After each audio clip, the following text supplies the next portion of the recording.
Good morning. I'm Greg Longini, Secretary of the Board of the Chicago Transit Authority.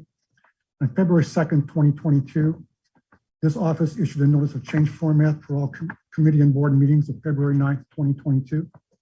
Since there is currently in effect a statewide disaster declaration as a result of the COVID-19 pandemic, I'm Greg Longini, Secretary of the month since the start of the Transit Authority, and pursuant to Section 7E of the Open Meetings Act, the head of the Chicago Transit Authority has determined that it is not practical or prudent to conduct an in-person meeting in light of the ongoing disaster. Therefore, all meetings today will take place only virtually. We are now ready to begin the meeting of the Committee of Strategic Planning and Service Delivery. Chairman Irvine. Good morning. This is Kevin Irvine, and I'm chair of the Committee on Strategic Planning and Service Delivery. I would like to call to order the I'm already messing up with that script. The February 9th, 2022 meeting of the Committee on Strategic Planning and Service Delivery. Greg? Yes. We'll call the roll. Director Ortiz? Here. Director Barkley? Here. Director Miller? Here. Chairman Irvine? Here.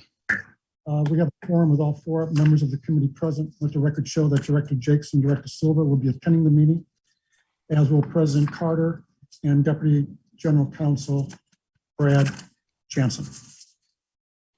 Thank you, Greg. Our first order of business today is the approval of the January 12th, 2022 committee minutes. We need a motion to approve. So move. Second. Moved and seconded by Directors Miller and Ortiz. I'll take the vote. Director Ortiz? So moved. No, just a yes or a no. Yes. For the minutes, Director Barkley? Yes. Director Miller? Yes. Chairman Irvine? Yes. The minutes are approved with 4 yes votes, sir. Thank you. Our next order of business is a review of an ordinance authorizing the permanent adoption of bus route number 31 31st Street. Mike Connolly. Good morning. Good morning, directors. I'm Mike Connolly, your Chief Planning Officer, joined today by Elsa Gutierrez, the Vice President of Schedules and Service Planning. Our purpose today is to share the staff recommendation to make Route 31 permanent. If you would, next slide. As shown on this map, the 31st Street bus fills in a significant gap in CTA's east-west route network. Most of our bus grid is at half-mile intervals. This gap, without the 31st Street bus, was 1.5 miles from Cermak to 35th Street. 1/4 mile is generally considered the standard walking distance or walk shed for access to a bus route, shown here as gray shading on the map. This route was started as an experiment in 2019 based on community feedback, including from elected officials, churches, and community agencies. Strong community support for this route has come from the Bridgeport Alliance, the Little Village Environmental Justice Organization, the First Lutheran Church of the Trinity, and the Coalition for a Better Chinese American Community, as well as from the Illinois Institute of Technology, or IIT. All have contributed to marketing and promoting the use of this route. This route operates from the Orange Line station on the west to Lake Street Meadows Shopping Center on the east. It operates every half hour. If you would go to the next slide.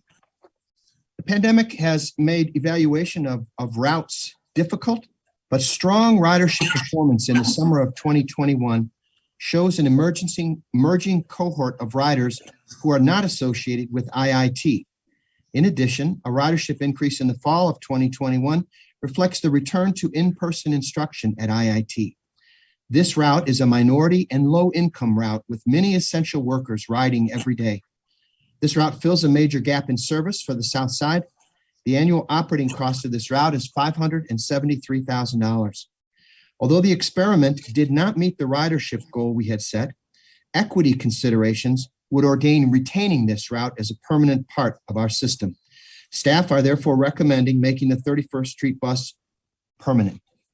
Thank you. I'll try to answer any questions. Thank you, Mike. Director Ortiz, any questions? No. Director Barkley? No questions, but a comment. I want to commend President Carter and the team for their efforts. I fully support this recommendation. It's a good example of CTA listening to, engaging with, and responding to the needs of our ridership. over the course of the pilot program, adjustments were made to address the concerns and the transit needs of the community. So we really appreciate what the team has done with respect to this 31st Street route. Thank you. Thank you. Director Miller, any questions? No question, just ditto to what the chairman has said. Thank you. Chairman Irvine, any questions? No questions, but I just want to again thank Mike and Elsa and you and the rest of your team and President Carter for the decision to the recommendation to make this route permanent. I've been on the CTA board now for just over 10 years, and the advocates for the 31st Street bus started working on this issue before I joined the board. And I remember going to a meeting down in Bridgeport in 2013 at the first, let's see, was it the first first Lutheran Church of the Trinity down in Bridgeport, and meeting with some of the folks from Bridgeport Alliance and the other groups, and hoping that we could get this, make this route happen. And so to be here today and still be on the board and be able to support its permanent establishment is fantastic. And I just want to thank all the members of all the different groups that you mentioned, Mike, and all the individuals who organized, met with CTA, rode bikes along the route, showed up at board meetings, went to the city council. I mean, they worked really, really hard to gather support for this route. And it was tireless, and it was persistent, and it was creative, and it was passionate, and driven by a love of the communities that they live in. And so it's great that we're in a position now where we can make this route permanent. Would say I know that they want longer hours and weekend service and go all the way to lakefront, and I'd love to see that too.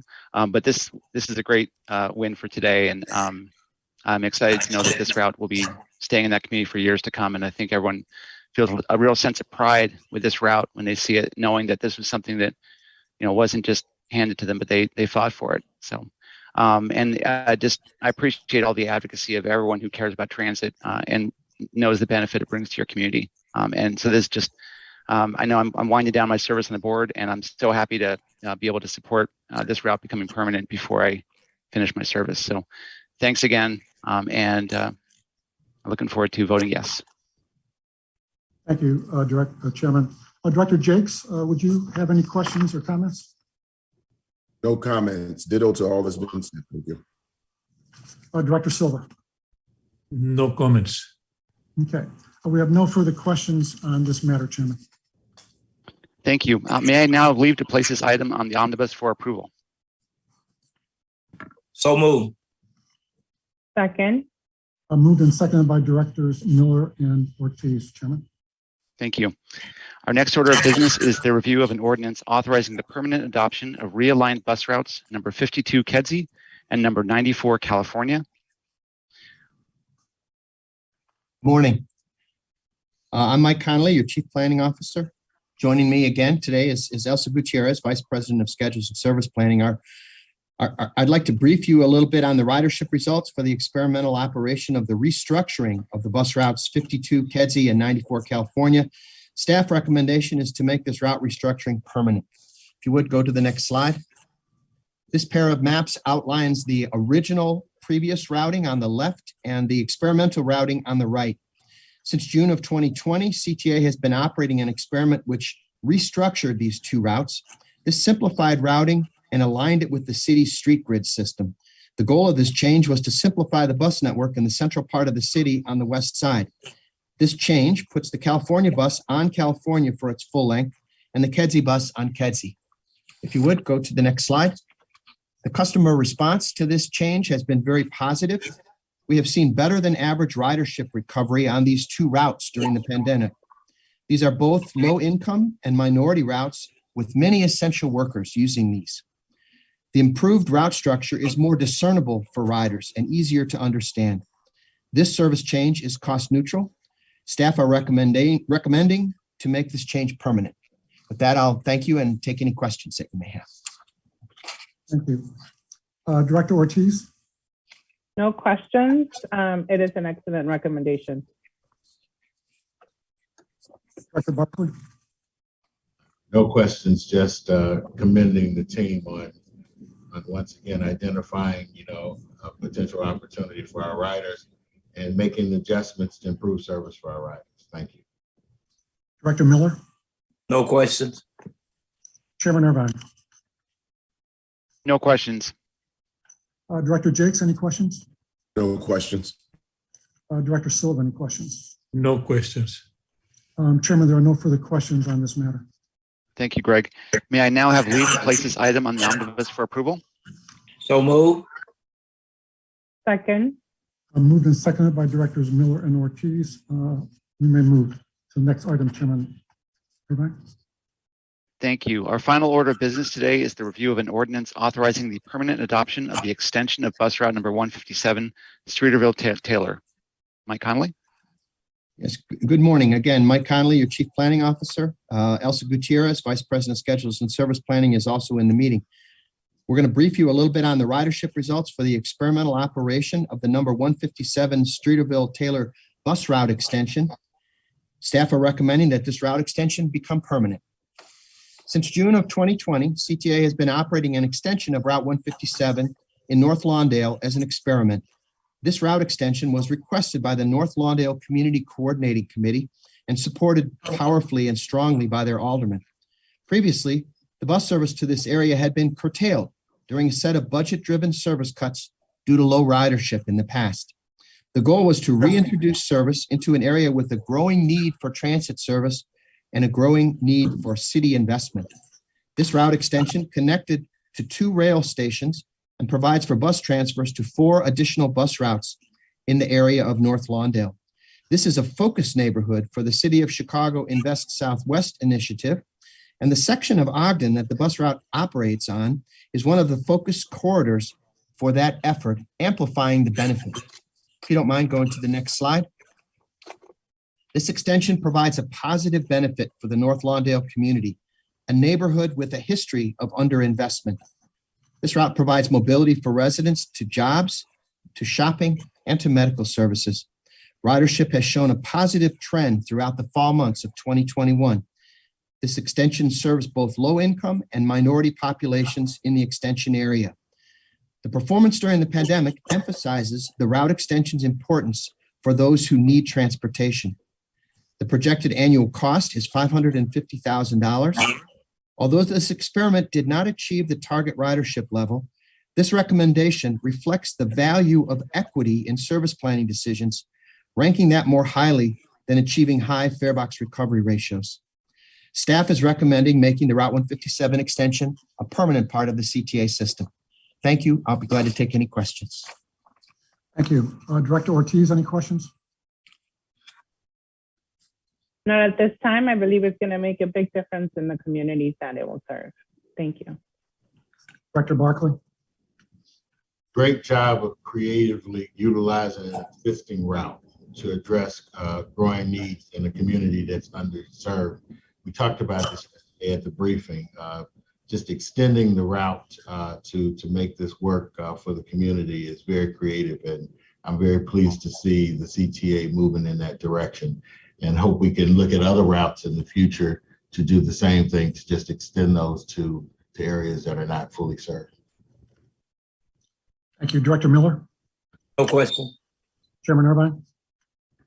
No questions, but yeah, thanks to the team for making this happen. And I also want to thank the members of the community that advocated for this change and for the extension. And I'm excited to see how it grows in the future.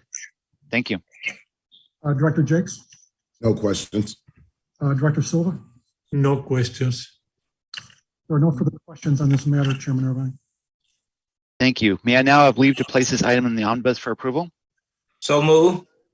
Second, Moved and seconded by Directors Miller and Ortiz.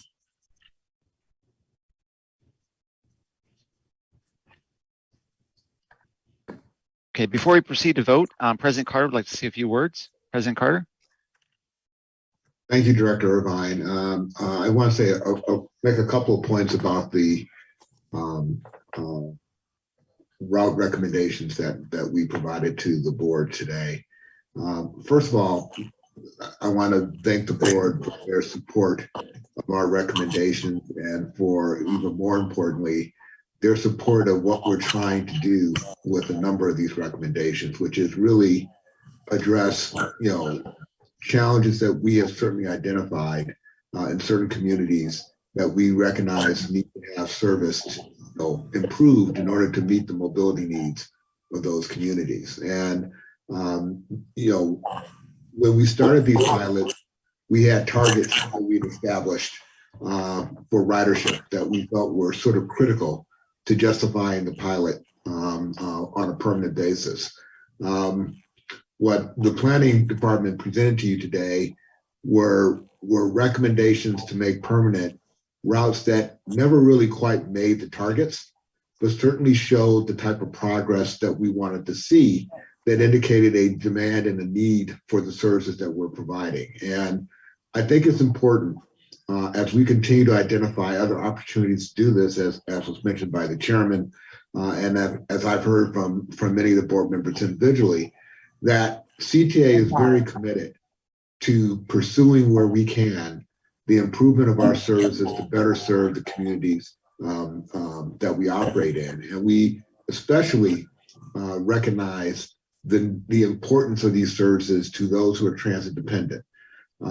If there's anything that we've seen from the pandemic, is that the essential workers, the people who depend on transit, were utilizing our services in some cases at the same level that they were utilizing it in a pre-pandemic environment. And that certainly has, I think, certainly amplified the importance of public transportation in a city like Chicago.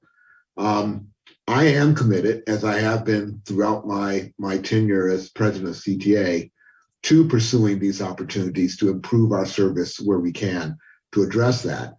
But I would be remiss if I didn't point out one of the biggest challenges that we face in doing this. And that, of course, is the funding that we receive to support our operations. Historically, ridership has been the bellwether performance metric on success at CTA and every transit agency in the country. What I believe has become clear as we've gone through this pandemic and have dealt with the realities of what our service is needed for, that is not a sole basis for determining success. One of the other bases for determining success is, of course, how well you're serving the community that needs you the most. And if we are going to continue to be in a position to do the type of things that we're doing here, recommending the type of changes that we know are necessary in a post-pandemic environment, we are going to have a conversation about the level of funding for public transportation and how we want it to operate. Historically, my high-performing routes paid for the low-performing routes. And the recovery ratio, which got mentioned a couple of times in Mike's presentation, drives that decision-making process. In a new normal, the number of high-performing routes that I may have may be very different than what I had pre-pandemic. Where those routes may go may be very different than what they were pre-pandemic. And as such, we are going to have to reimagine our service to deal with the reality of what our customers want to do and where they want to do it. We are prepared to do that. We are working hard to identify ways to improve our service that we think will meet those expectations. But at some point in time, we're going to have a conversation about how we get funded to accomplish that goal. It is not something that I'm prepared to have an answer to today, but it's something that I want the board to understand will be part of a longer strategy that I will be pursuing as we continue to make sure that CTA is in the financial position to provide the type of services that we're talking about today and in the future. So once again, I want to thank you so much for your support and approval of what we're doing here today. I will tell you that this will not be the last of these that you will see. We will continue to move forward, and Mike and his team have a lot of other ideas that I'm excitedly looking forward to presenting to you. But we're also going to be aggressively looking at how we are funded and ways that we can adjust that funding to recognize the complete value what public transportation means in a city like Chicago, where it is so critical to the overall economic development and growth and vitality of the city as we know it. So thank you so much, and I look forward to the continued support of the board as we continue to pursue these various issues. Thank you, President Carter. You may proceed, Chairman Irvine. Thank you, and thank you, President Carter. And I couldn't agree more with all of your comments. And I hope we can make changes so we can get more funding and we can get some freedom from the fare box recovery ratio and how that impacts our service. So thank you for your leadership, and thank you for your commitment to this to this equity. I think we're just a couple days shy of past Transit Equity Day, and this is a great example of policies that may be well intended, but can impact transit equity. So I look forward to a future where we have even more transit service. So thank you. Since there is no further business to come before the committee, may I have a motion to recommend board approval of the omnibus? So move. Second, Moved and seconded. I will now take the roll call votes. Director Ortiz, yes. Director Miller, Yes. Director Barkley, Yes. Irvine. Yes, That motion is approved with 4 yes votes, sir. thank you. And finally, a motion to adjourn? So move. Second, Moved and seconded. I will take the vote. Director Ortiz, yes. Director Miller, Yes. Director Barkley, Yes. Irvine. Yes. We are adjourned. We will now proceed to the Committee on Finance, Audit, and Budget. Chairman Silva. Good morning. Good morning. I would like to call to order the February 9, 2022 meeting of the Committee on Finance, Audit, and Budget. Will the secretary call the roll? Yes, Director Ortiz, Here, Director Miller, Here. Irvine, Here. Director Jakes, Here. Director Barkley, Here. and Silva. Here. We have all 6 members of the committee present, sir, for a quorum. Proceed. Our first order of business is the approval of the committee minutes of January 12, 2022. May I have a motion to approve? So move. second, Moved and seconded. Director Ortiz. For the vote, yes. Director Miller, Yes. Director Irvine, Yes. Director Jakes, Yes. Director Barkley. Yes. Yes. The minutes are approved with 6 yes votes, sir. Proceed to 3. Our next order of business is the finance report. Jeremy Fine. Good morning, Jeremy. Good morning. I'm Jeremy Fine, your Chief Financial Officer, and today I'll walk through the December results as well as year-to-date numbers. On the next page, we have the December revenues. As you can see here, fare and pass totals are coming in at the expected level for the amended budget. They are down slightly for the original budget by about $5.2 million. Reduced fare subsidy continues to come in as expected, and as we've discussed before, this is lower than what we have historically received, and also well below what we give in free and reduced fare rides, but it is coming in as expected. Non-fare box totals continue to perform better than expected. We see a positive variance on the amended budget over $9 million and almost $8.5 million of positive variance on the original budget. So overall, for the month of December, we see total revenues positive to the amended budget by $9.1 million and positive to the original budget by $3.2 million. On the next page, you see year-to-date numbers. Again, following a somewhat similar form, we see fare and pass totals slightly down, but essentially flat on a percentage basis, where we're down by about $5.4 million on both the amended and original budget basis. Again, reduced fare subsidy coming in as expected. Non-fare box totals getting bolstered by additional advertising sales. We see positive variance on the amended budget by about $10.7 million and down to the original budget by about 3.1. Overall, on a year-to-date basis, we see revenues, system-generated revenues coming in positive to the amended budget by $5.3 million and down to the original budget by $8.5 million. But again, much different situation than what we've seen this time last year. On the next page, we see our monthly expense numbers. We see negative variance on the labor line on both an amended budget and original budget basis. This is due to some accounting treatment of healthcare costs and workers' comp costs that we do every year at this time. So there's some small variance there. Materials coming in essentially at budget. Fuel and power continue to be a strong performer for us, delivering over $1 million of aggregate positive variance on those two line items. Injuries and damages coming in as expected. Security services coming in slightly positive, and other expenses continues to be a strong performer, providing about $5 million plus or minus of positive variance to the amended budget and original budget.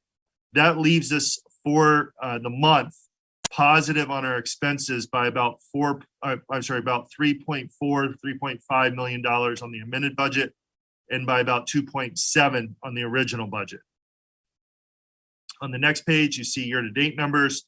Again, following a very similar form, dropping to the bottom line here, we see total operating expenses, positive variance year-to-date for the amended budget, over $52 million. On the original budget, it's almost $60 million.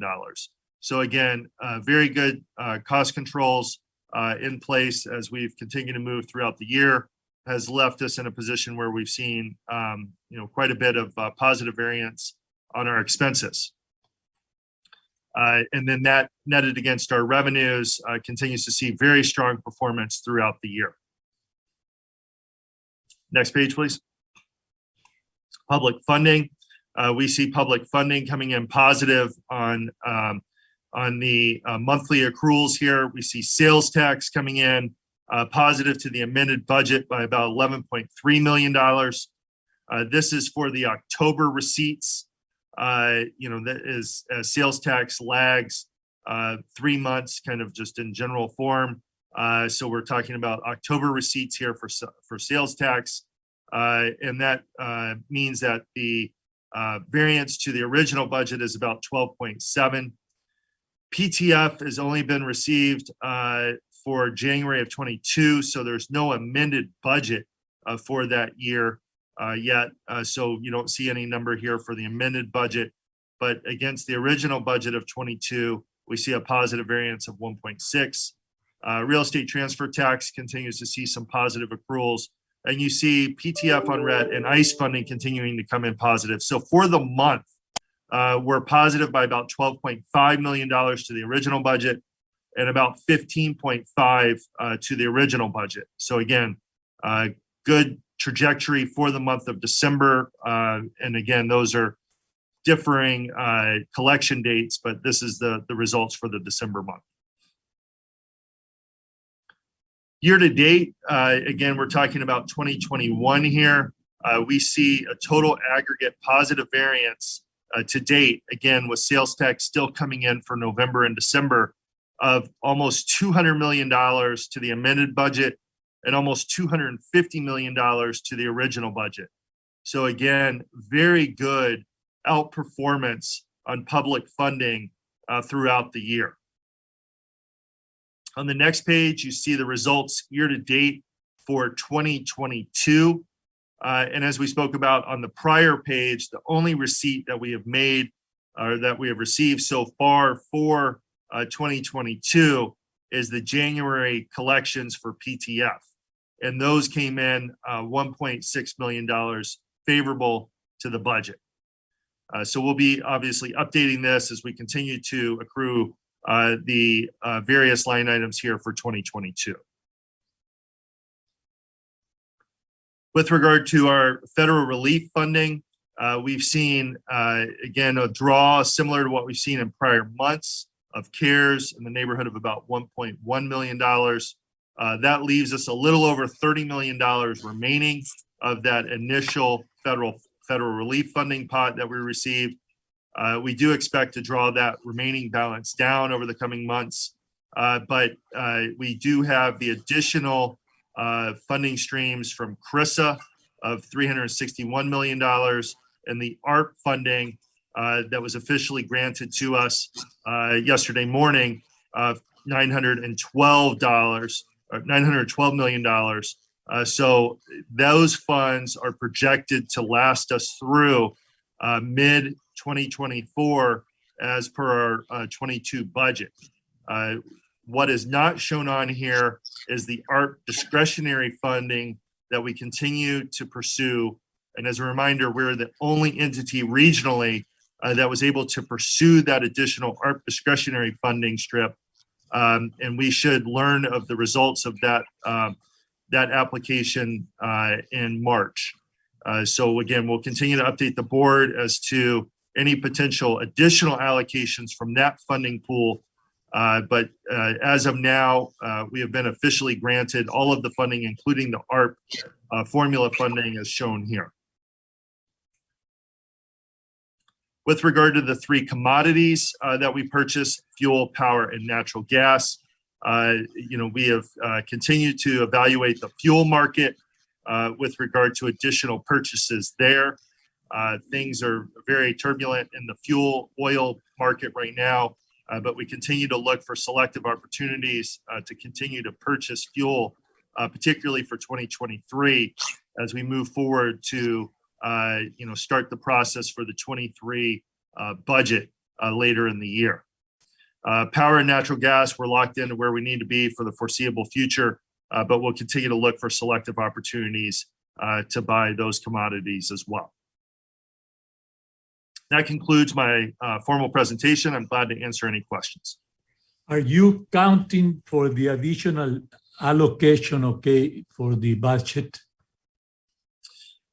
Are we accounting for the additional ARP discretionary funding? Yes. No, that money, if we're awarded any, was not shown on that prior page. Herb, I don't know if you're able to go back to that page or not, but that is not accounted for. That would be additional funding that we would receive if granted, and those funds would potentially carry us further into 2024 or even into 2025 or potentially beyond, depending on how much we're awarded. So again, those funds are not been awarded and are not included in the budget. And you have any idea, of how much is it going to be? How we going to spend it? No, unfortunately, we do not have an estimate as to what we would potentially be awarded. Once we do learn of, if there is any award, we'll obviously be circling back with the board. But as Herb popped up here, the only monies that we have received that we know that were available to us to date are the ones shown here. And again, the ARP formula funding is shown that $912 million was officially granted to us, awarded to us yesterday morning. So we have the ability to start tapping into that additional stream that we've talked about for the last couple of months. But again, the discretionary funds, we do not know what we would be awarded there. We hope that it would be an amount to cover the remaining gap shown for 2024. But again, we do not know what that number would be. We have not received any indication of what that number would be. But again, we'll look to circle with you and the rest of the board as soon as we learn of that number.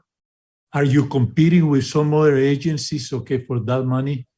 Yes. As I mentioned, we're the only ones regionally that were able to compete for those funds because of the fact that we had spent our CARES funding down in the prescribed manner, by November, that we spent 90% of it by kind of the deadline, so to speak, to be able to compete for that additional discretionary funding pot. There are a number of other agencies nationally that fall into that category as well. New York MTA is probably the most notable, but there's other, particularly other legacy transit agencies around the country that are eligible for that funding stream. And that was a $2.2 billion additional funding stream that is competitive in its nature, not kind of a formula-driven approach the way that the ARP that's listed here was, and it is competitive. And again, we'll see what comes of that competitive process. And we're anticipating those numbers to be released in March. Okay, thank you. Thank you. Good job. Keep it up. Thank you.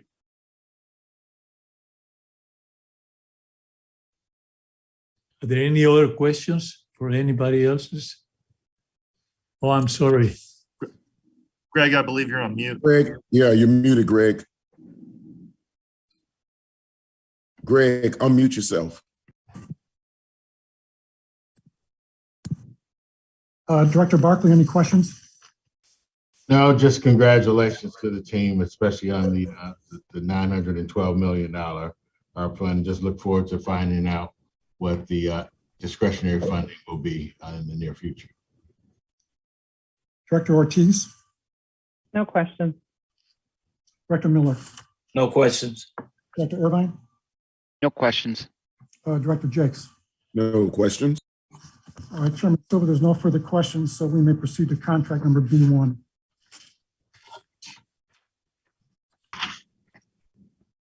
Our next order of business is contract number B1, materials change order contract. Any questions, Chairman Silva? No questions. Director Barkley, any questions? I just noticed that there's no DBE participation. Is there a reason for that? And is that something we're going to work with in the future? Chairman, yes. This contract does not have any subcontracting opportunities outside of the trucking. And due to the as-needed nature of it, it's difficult to set a goal. We can work in the future with the procurement that's being advertised now to see if the firms can commit to DBE participation through trucking. Let's see if we can do that. Thank you.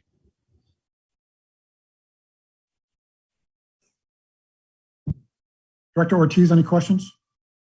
No questions. Director Miller, any questions? No questions. Director Irvine, any questions? No questions. Director Jakes, any questions? No questions, Greg. No further questions. We may proceed to B2, Chairman.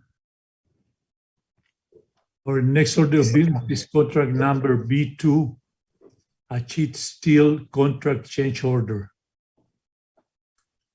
Questions, Chairman? I don't have any questions. Director Barkley, No question. Director Ortiz, No questions. Director Miller, No questions. Director Irvine, No questions. Director Jakes. No questions. We may proceed to number B3.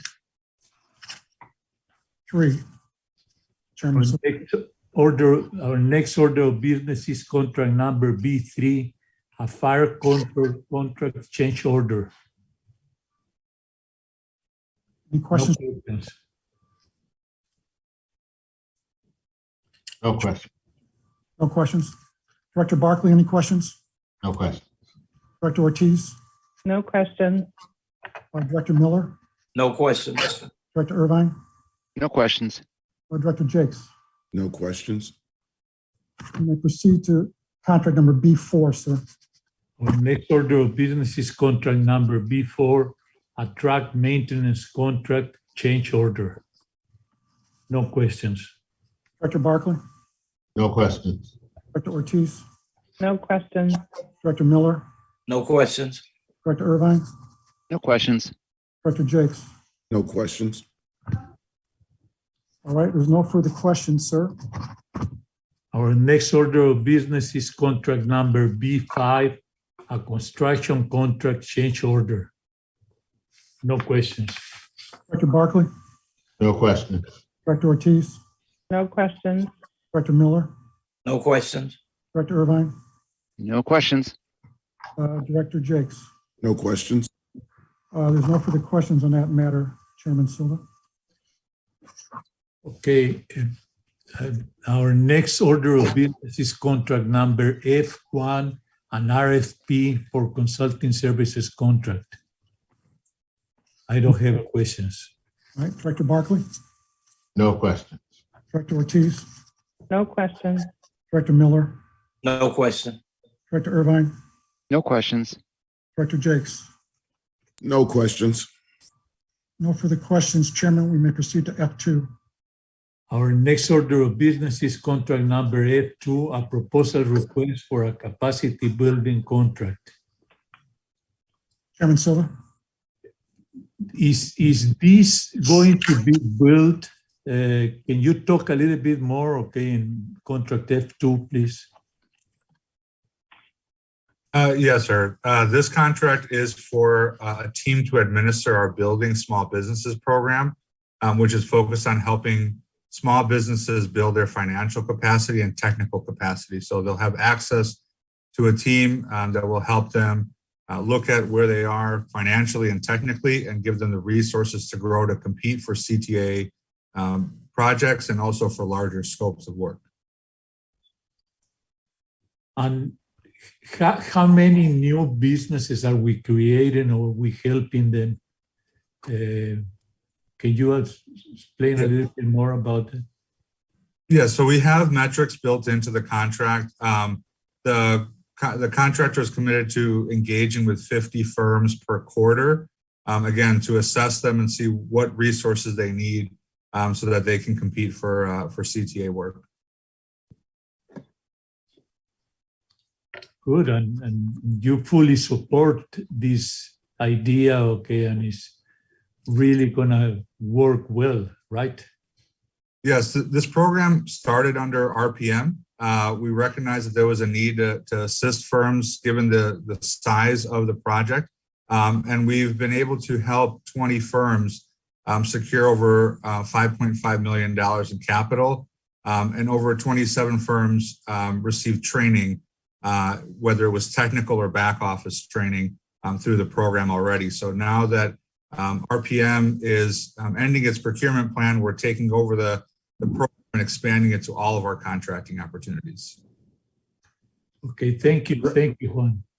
Director Silva, let me just say a few more words about this contract. I think it really is a significant ongoing commitment to doing something that we've certainly heard the board express interest in, which is developing DBE firms to pursue contracts of CTA, thereby enlarging the pool of eligible contractors for opportunities, and also developing them to pursue opportunities to be primes on contracts that we have going forward. And so, you know, we have spent a lot of time and energy talking about how do we improve the pipeline of DBE-owned or minority-owned firms to really leverage the opportunities that CTA has, not just currently, but what we're going to see an exponential growth in with the new infrastructure bill as we start to move forward with projects on that.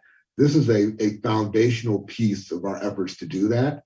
I'm very excited about this program. As far as I know, we may be the only governmental agency in this region that has developed a program like this.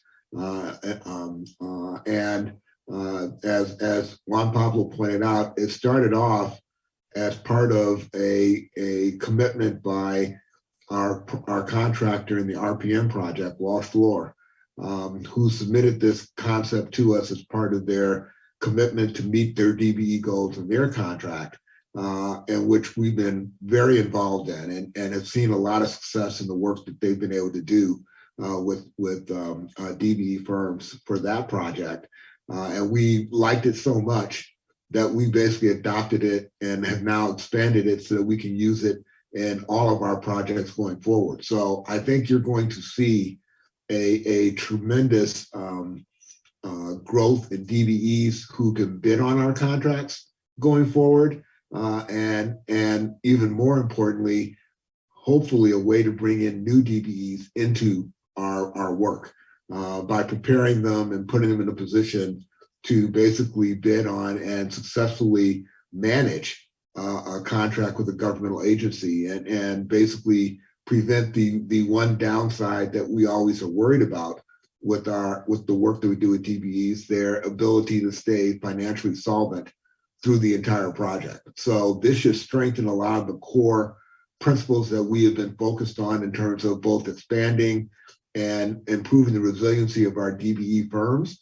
And I think that with the performance metrics and the other things that Juan Pablo and Steve put in place, we're going to be able to measure the success of this program over time, and we'll be happy to report back to the board in the future about what the results are that we're seeing from the work that we're doing here. But I think this is going to be a foundationally positive thing for CTA to do, and I think it'll be it will pay dividends for decades. This is the type of thing where, as we develop these firms and put them in a position to succeed, they will be able to compete not only for future CTA work, but work at the city, at Metra, at other governmental agencies that I think just improves the overall economic vitality of the city as a whole.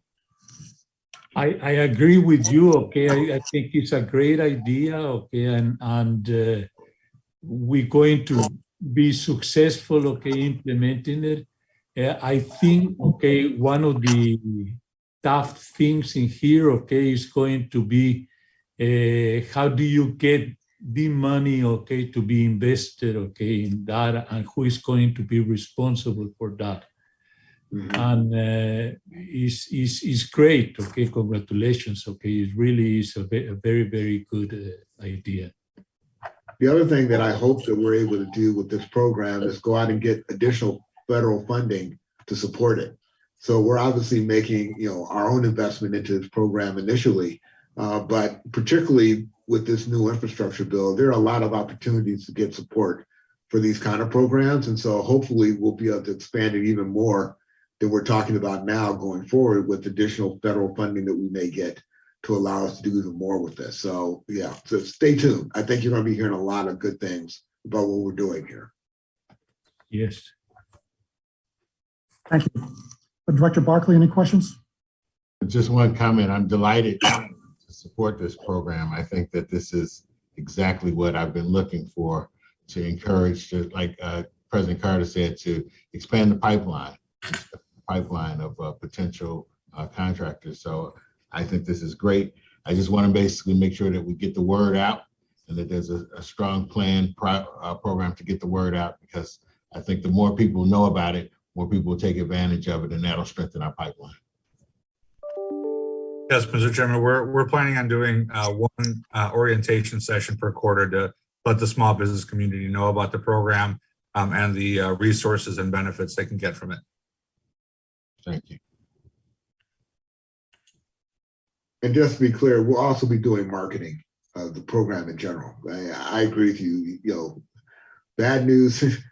Our previous chairman used to say, bad news travels everywhere, good news travels nowhere. So this is good news. And we're going to make every effort to make sure that the elected officials know about it, that the community organizations know about it, that the not-for-profits, industry groups know about it, so that, I will be very excited if we're oversubscribed for companies that want to get into this. That will be one measure of success for me, and hopefully will lead to an ability to expand the program even more. Thank you. Director Ortiz, any questions? No questions, but I second the value of this investment into ensuring that there is equity in terms of contracts and other growth of businesses within the CTA, but that will also impact the greater city, as these are going to be stronger companies overall. So thank you. Thank you. Director Miller?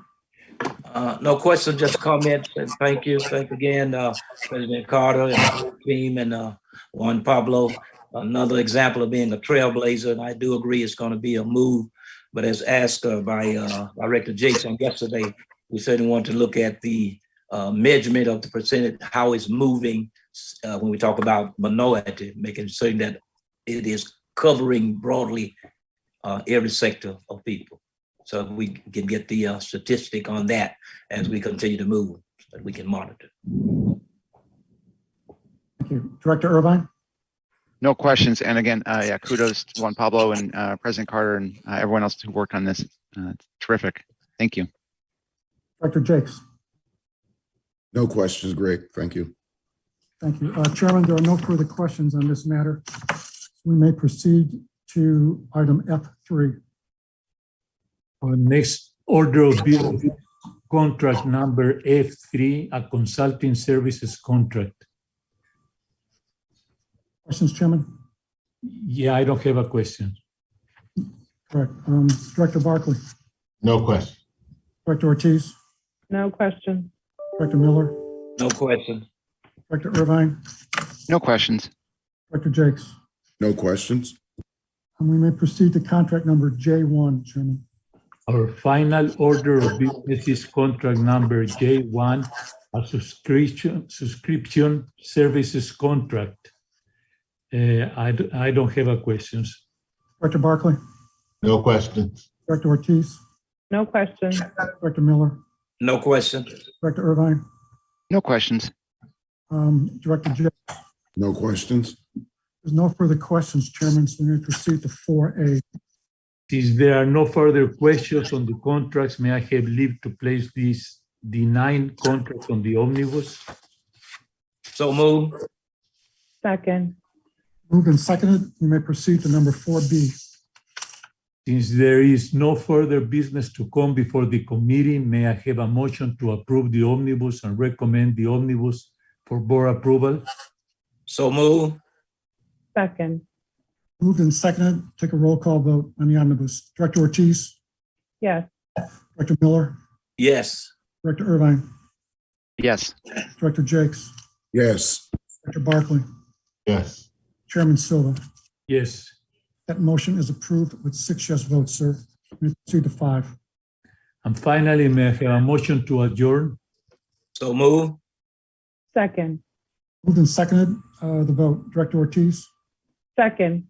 Director Miller, Yes. Director Irvine, Yes. Director Jakes, Yes. Director Barkley, Yes. Chairman Silva. Yes. That motion is approved with 6 yes votes. We are adjourned, and the regular board meeting will begin in just a few minutes. Thank you.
Recording in progress.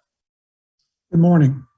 We are about to begin the February meeting of the Chicago Planning Board. Chairman Silva, Chairman Barkley, you may begin whenever you wish. Good morning. I would like to call to order the regularly scheduled meeting of the Chicago Transit Board for February 9th, 2022. Would the secretary call the roll? Yeah, Director Ortiz, Here. Director Miller, Here. Director Irvine, I'm here. Director Silva, Here. Director Jakes, Here. Chairman Barkley. Here. We have a quorum with 6 members of the board present, sir. Our first order of business is public comment. Greg, is there any public comment? Actually, there is a letter that was sent to the board office late last night, which I've been asked to read. This is from Reverend Thomas Gulke of the Gethsemane Lutheran Church of Cicero and the Bridgeport Alliance founding member. Dear members of the CTA board, when I was a new pastor, I spent my first several months of ministry answering knocks on the church door. On the other side of the door was quite often one person or another asking for a ride to Mercy Hospital in need of urgent medical care. As time passed, I started to hear from community members who attended our clothing pantry and community meals. These community members would quite often get groceries at the Benton House food pantry. The walk between the 2 spaces, though straight down 31st Street, was not possible for many. For some, it was not advisable. It was Bridgeport resident Benjamin Huey who first brought the possibility of fighting for the return of the 31st Street bus to my attention. You see, a sign at the McKinley Park Library caught his attention. At the time, LVEJO was working on the full restoration of the old route that was to be funded by JRC dollars. This was to extend from Cicero Avenue, following 31st Street, and then extending north to Museum Campus. We had no idea when we began lobbying for a bus that the campaign would last so long and take so many strange and at times seemingly hopeless turns. We also had no idea that the hope for a bus would galvanize a large portion of the neighborhood and form coalitions across neighborhoods and organizations. Throughout the campaign, residents of Little Village, Brighton Park, McKinley Park, Bridgeport, Bronzeville, Chinatown, and beyond joined forces for a simple bus that would come to reconnect them all. LVEJO, Coalition for a Better Chinese American Community, Bridgeport Alliance, SOUL, the People's Lobby, and others all stepped up to the plate. For a minute, our neighbors up north who were working for the restoration of the number 11 bus joined forces with us as well. Real communities made a real effort. Throughout that long stretch of time, starting for us in 2011, many residents spoke up. They owned their voice, and we collectively made it heard. Together, the community was empowered as a result. As you vote today to make this portion of the 31st Street route permanent, I am certain that their voices, multiplicitous and unrelenting, were heard. I would like to thank you for responding to them and at last fully realizing the hopes that our communities have carried for over a decade. I'm grateful for your decision today. Thank you. May God's peace go with you in your work and in your day-to-day life. In God's peace, Reverend Tom Gulke. And that's the letter that was sent in late last night, Chairman Barkley. Thank you, Greg, for reading that letter. Our next order of business is the approval of the minutes. I will now entertain a motion to approve the minutes of the regular board meeting of January 12th, 2022. So move. Second. Moved by Director Miller, seconded by Director Ortiz. I'll take the vote. Director Ortiz? Yes. Director Miller? Yes. Director Irvine? Yes. Director Silva? Yes. Director Jakes? Yes. Chairman Barkley? Yes. That motion is approved with 6 yes votes, sir. Our next order of business is executive session. It's my understanding, Brad, that there's no executive session today? That's correct, Chairman. No executive session today. And our next order of business is board matters. I will now entertain a motion to approve board agenda item 5A, an ordinance appointing an acting general counsel of the Chicago Transit Authority. So move. Second, Moved and seconded. I will take the vote. Director Ortiz, yes. Director Miller, Yes. Director Irvine, Yes. Director Silva, Yes. Director Jakes, Yes. Chairman Barkley. Yes. That motion is approved with 6 yes votes, sir. Our next order of business is a report of the Committee on Strategic Planning and Service Delivery. Director Irvine? Thank you, Chairman Barkley. The Committee on Strategic Planning and Service Delivery met earlier this morning via Zoom video teleconference. The committee approved the January 12th, 2022 committee minutes. The committee also reviewed 3 ordinances: an ordinance authorizing the permanent adoption for bus route number 31 31st Street, an ordinance authorizing the permanent adoption for the realignment of bus route number 52 Kedzie and 94 South California, and an ordinance authorizing the permanent adoption for the extension of bus route number 157 Streeterville Taylor. The committee approved the 3 ordinances, placed them on the omnibus, and recommended board approval of the omnibus. That concludes my report, Chairman Barkley. Thank you, Director Irvine. Our next order of business is a report from the Committee of Finance, Audit, and Budget. The Committee on Finance, Audit, and Budget met earlier this morning via Zoom video teleconference. The committee approved the January 12, 2022 committee minutes. The committee reviewed the finance report. The committee also reviewed 9 contracts, approved them, and placed them on the omnibus for board approval. That concludes my report, Chairman Barkley. Thank you, Director Silva. May I now have a motion to approve the omnibus as stated by Directors Irvine and Silva? So move. Second, Moved and seconded by Director Ortiz and Miller. By Director Miller and Ortiz. I'll now take a roll call vote. Director Ortiz, yes. Director Miller, Yes. Director Irvine, Yes. Director Silva, Yes. Director Jakes, Yes. Chairman Barkley. Yes. That motion is approved with 6 yes votes, sir. Our next order of business is the construction report. Bill Mooney.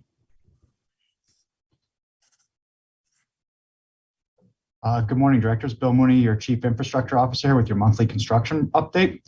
We'll start where we normally do, our Your New Blue Signals project. We've had kind of a huge milestone in the project as we've begun the O'Hare terminal cutover. This is the largest portion of interlocking that we'll be implementing as part of this project out of the terminal there.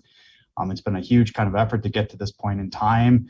And the cutover started a few weeks back, and it will go on for about 120 days as we do a series of phase kind of changes to allow for them to do major infrastructure installations, similar to what I've shown you on the right of way, where we pull in cable, add apparatuses, and wire those up.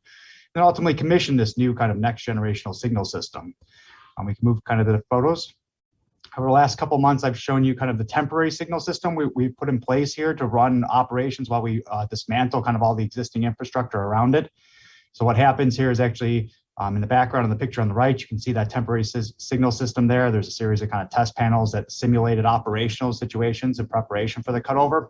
And on the left is actually a starter block panel in the supervisor's booth. So this is how we actually identify which directions the trains are going on those tracks as we go in and out of that terminal while we've taken the tower out of service.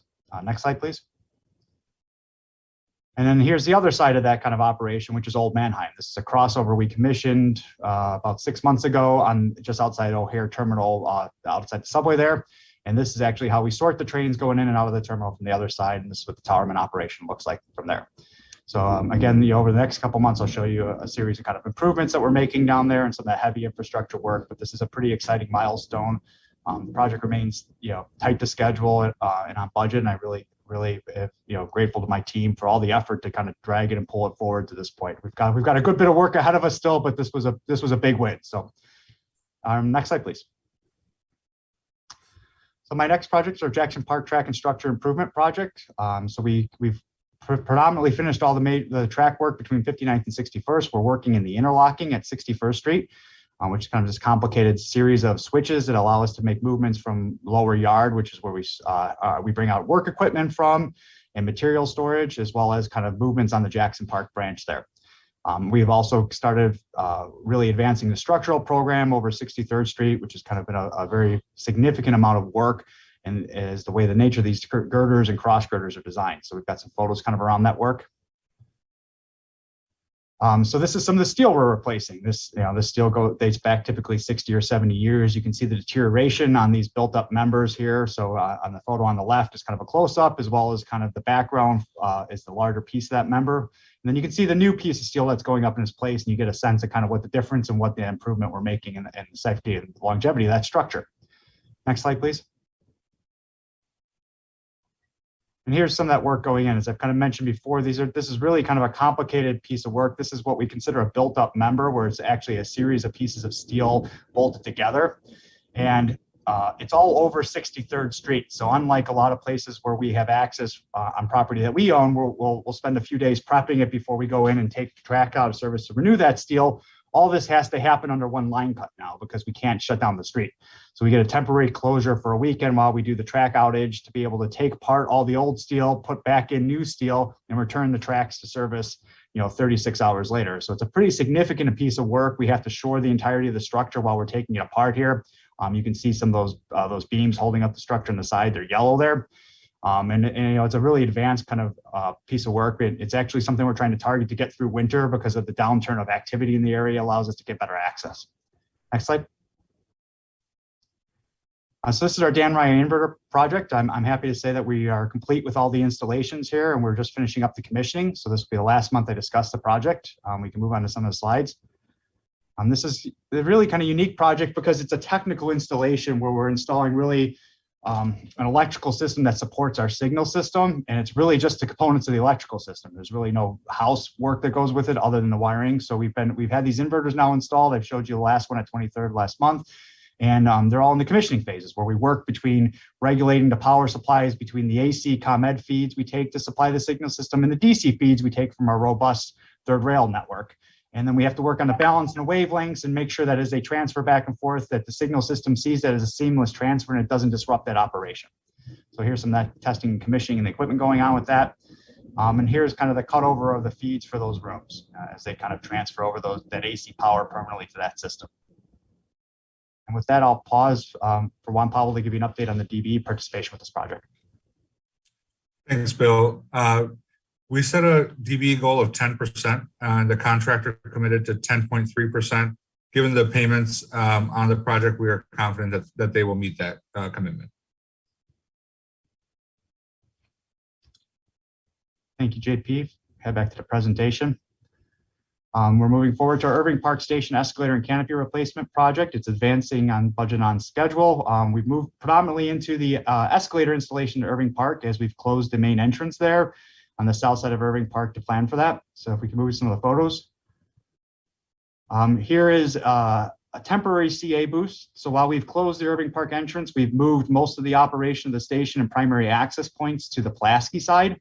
The station actually has 4 different entrance locations, 2 main ones, one at Irving Park and one at Pulaski. And here is a temporary CA boost so that the CA can operate out of that side of the station while we're doing the major work in the main station house. Next slide.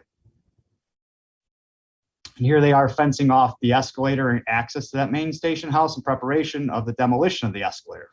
This is a pretty exciting time period for this project. It's a large goal of this was the replacement of the escalators here. Next point. Here's the new escalator in fabrication. So this is a Kone brand escalator. So we have not had a Kone escalator installed in our system in about 20 years now. As the nature of the competitive market around escalators has changed over those years, Kone often was not the low bid market, but it is a really, really valuable, durable escalator. The ones that we installed 20 years ago, we've had a great life cycle on. They've been really friendly to maintenance. So we're really excited to be able to see that type of equipment installed again on this project. Next slide. This is our non-revenue vehicle maintenance facility. The project moves on schedule and on budget. And we can move on to some of the photos. So in preparation for kind of the big shop move, I've been showing you as we've been clearing material out of the yard, we've been doing earthwork exploration with the soil borings. Here we've done some advanced demolition. So in the footprint of where the shop was going to go was a series of old rail tracks that we used to use to load material onto work trains. So CTA forces came in advance of the project and started demoing out those tracks so that when the contractor hits the ground, they've got kind of a clean work area. So here's some of that track being removed. Next slide. And here's that track. So once they pulled it out of the ground, they pulled it out in large sections of panels and they craned it on the trucks to ultimately haul it off for disposal. Next slide, please. And with that, I'll pause for any questions.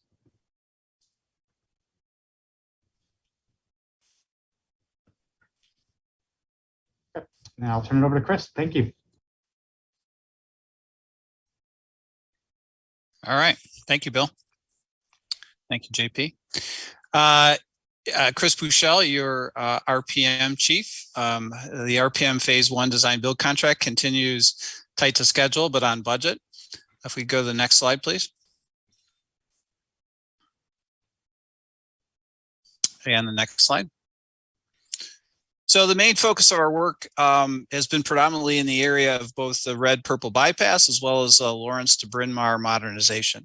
In the bypass area, we've been doing various pieces of track work, setting up for the next major piece of work in this area, which is the holistic reconstruction and modernization of the tracks on the west side of the structure, the 2 tracks on the west side of this four-track corridor.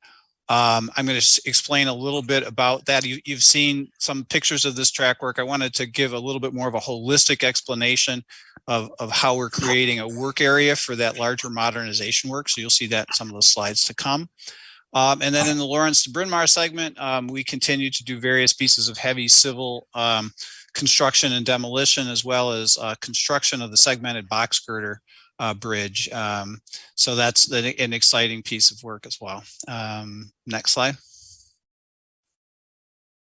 So speaking of exciting, we did have a grand opening, a public grand opening for the bypass. It's been in service for some time, but in recognition of that work, as well as the start of the work on the in that area on the modernization on the tracks on the west side.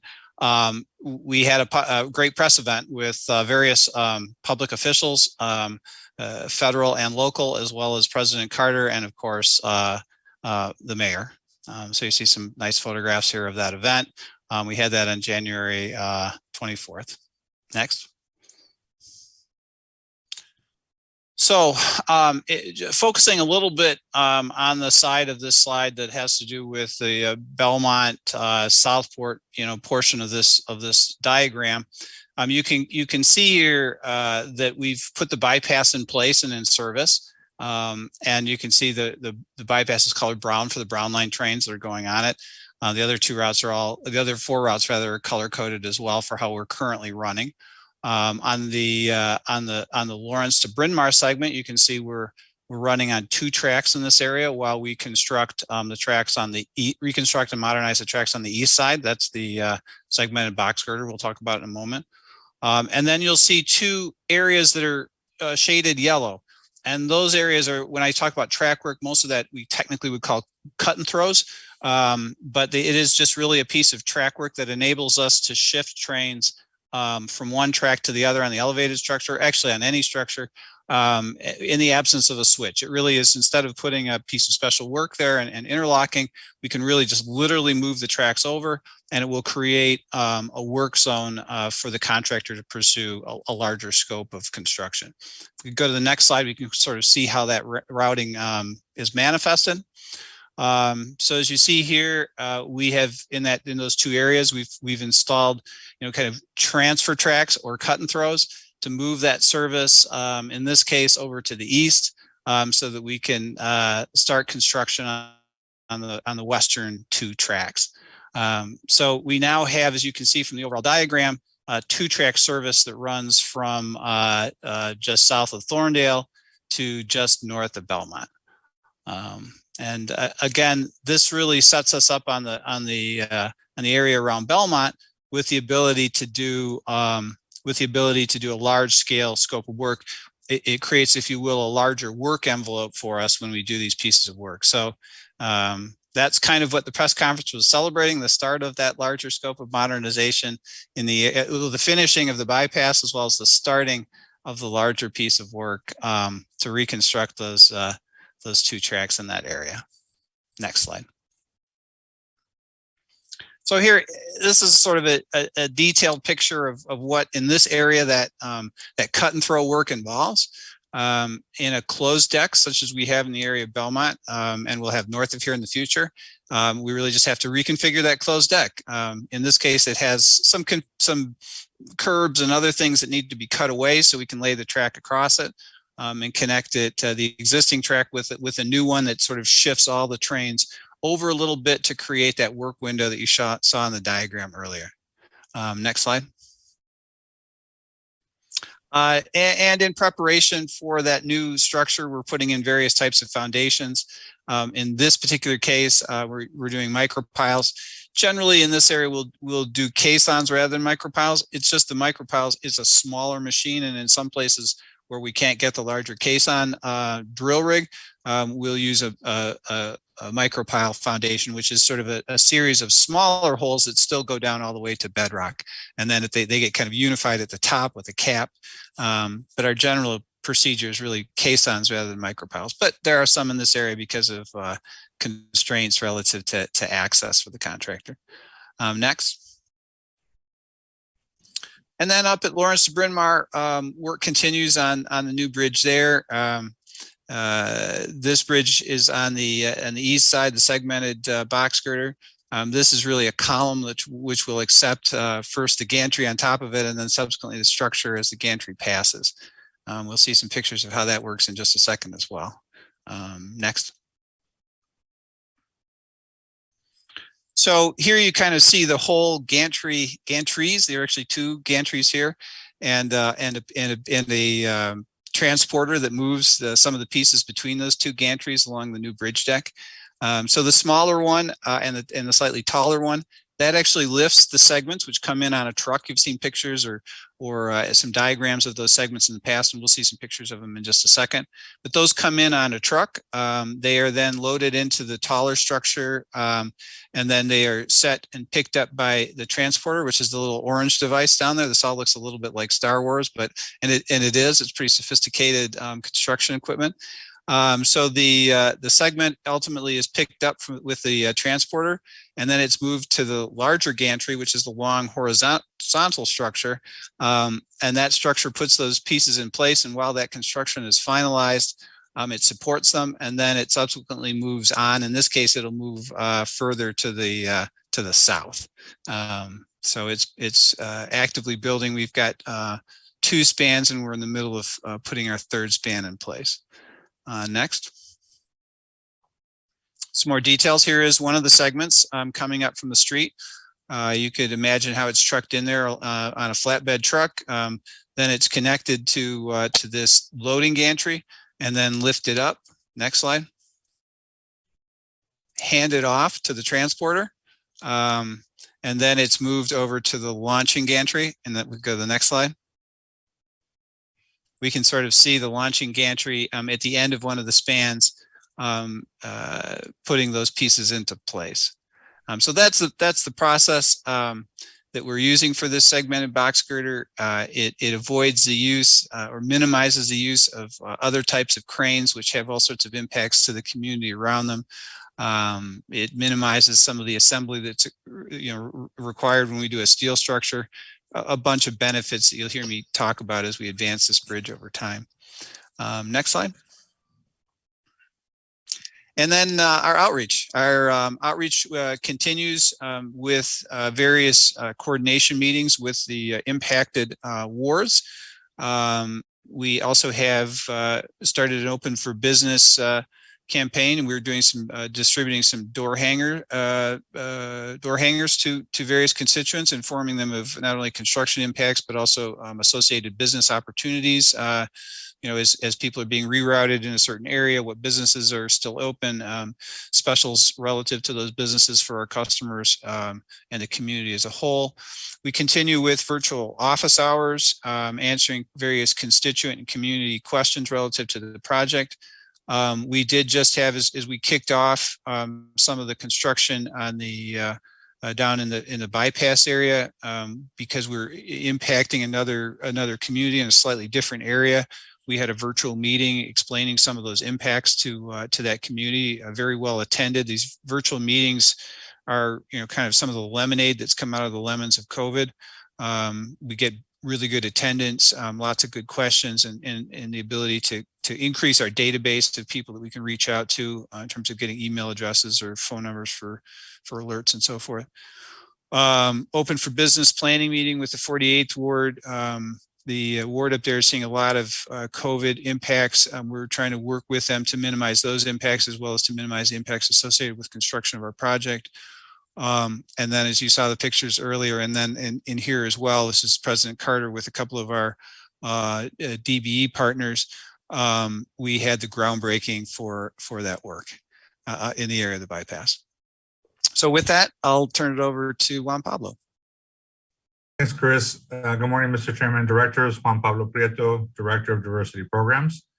We're very excited to see two DBEs that are new to CTA at the bypass grand opening and North Main Line groundbreaking last month.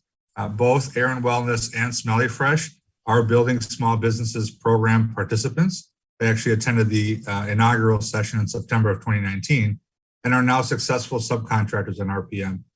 It serves as a good reminder of why we continue to meet monthly with the Prime to ensure DBE and workforce opportunities are being communicated to the community. As of January 31st, DBEs have been awarded over $179 million. That includes 71 unique firms and 27 of those new to CTA. On the workforce side, the design build contract has produced over 624,000 hours and workers have earned over $35.5 million.